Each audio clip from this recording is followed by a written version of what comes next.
Monsieur le maire, bonjour. Merci de recevoir Rock TV dans votre bureau au sein de l'hôtel de ville. À l'approche de ce derby tant attendu, c'est l'occasion de parler rugby. Et puisque l'on parle rugby, nous voudrions savoir pour vous ce que le rugby représente pour la ville de Valence. Quel est le rôle qu'il joue et quel est le rôle qu'il doit jouer dans l'avenir? Alors il joue dans les premiers rôles évidemment de club sportif et éducatif de la ville.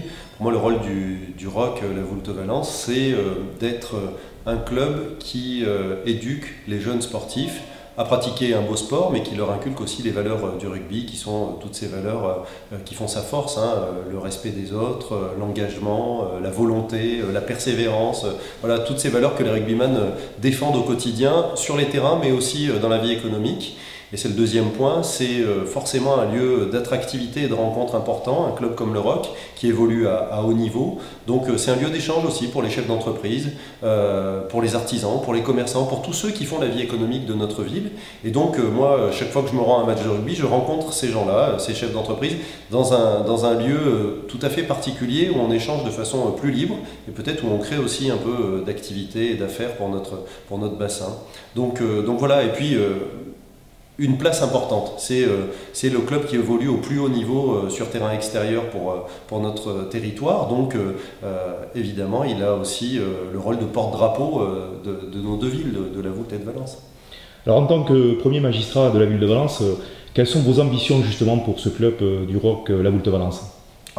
D'accéder au plus haut niveau, toujours. Parce que moi, ce que je souhaite, c'est que notre ville rayonne grâce à un beau club sportif. Alors pour ça, il faut, et j'en reviens à ma première réponse, que les acteurs de l'économie s'engagent. Nous, côté ville, on a un soutien qui est important, mais qui reste, j'allais dire, un déclencheur. Pas beaucoup plus, parce que c'est compliqué pour les collectivités locales en ce moment. Nous, ce qu'on veut, c'est des gens qui s'engagent et qui soient des chefs d'entreprise, à l'image de Jean-Louis Reyes et de toute son équipe. Moi, j'attends que le rugby joue un jour les premières places de la Pro D2 au moins pour démarrer, et puis peut-être encore mieux plus tard. Alors Nicolas d'Aragon, en tant que maire de Valence, mais aussi en tant que président de Valence Romand Sud-Rhône-Alpes, quelle est votre vision pour l'avenir du rugby au sein du territoire? Ça fait des décennies qu'on parle d'un club de territoire. Mes prédécesseurs, tous mes prédécesseurs en ont parlé. Je crois que sur la commune de Romand, globalement, il y a eu aussi un certain nombre de discussions sur ce sujet. Pour moi, notre territoire a vocation à avoir un grand club de rugby.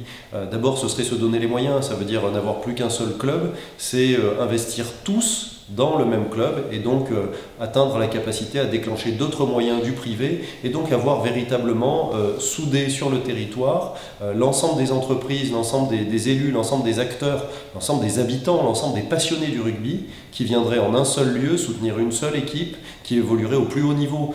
Et on sait très bien que quand on a une locomotive comme celle-là, on attire plus de monde et on joue aussi ce rôle éducatif des jeunes qui voient un club évoluer à haut niveau, donc qui ont envie de s'engager pour pratiquer le rugby. Donc voilà, évidemment, le président de Valence Romand Sud-Rhône-Alpes a très envie d'avoir un jour un seul interlocuteur sur le rugby. Ça appartient d'abord, je crois, à ceux qui font ce sport depuis des décennies, de s'entendre. Et ils auront forcément l'appui du politique derrière, parce qu'on est aussi, nous, dans une période de raréfaction des deniers publics. Ça veut dire que tout ce qui peut être mutualisé, tout ce qui peut être cohérent et tout ce qui peut nous amener à la réussite, eh bien, nous y contribuerons et nous le soutiendrons. Alors ce derby va permettre au stade Georges Pompidou de revêtir ses plus beaux habits avec 8000 spectateurs attendus pour cet événement. Alors vous, en tant que maire de Valence, ce derby, ça vous inspire quoi? Alors c'est particulier parce que vous l'avez dit, je suis président de l'agglomération, ça veut dire que mes administrés sont aussi romanais. Mais pour une fois, ils m'en voudront pas. Ça m'inspire l'envie de victoire.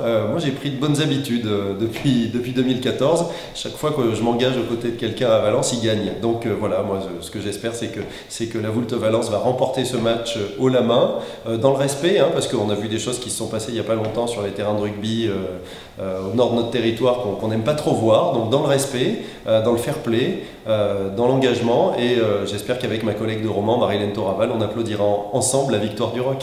Alors monsieur le maire Nicolas d'Aragon, merci. Rendez-vous pour le coup d'envoi, oui, en espérant qu'il porte chance à nos couleurs. Ça marche, je serai là.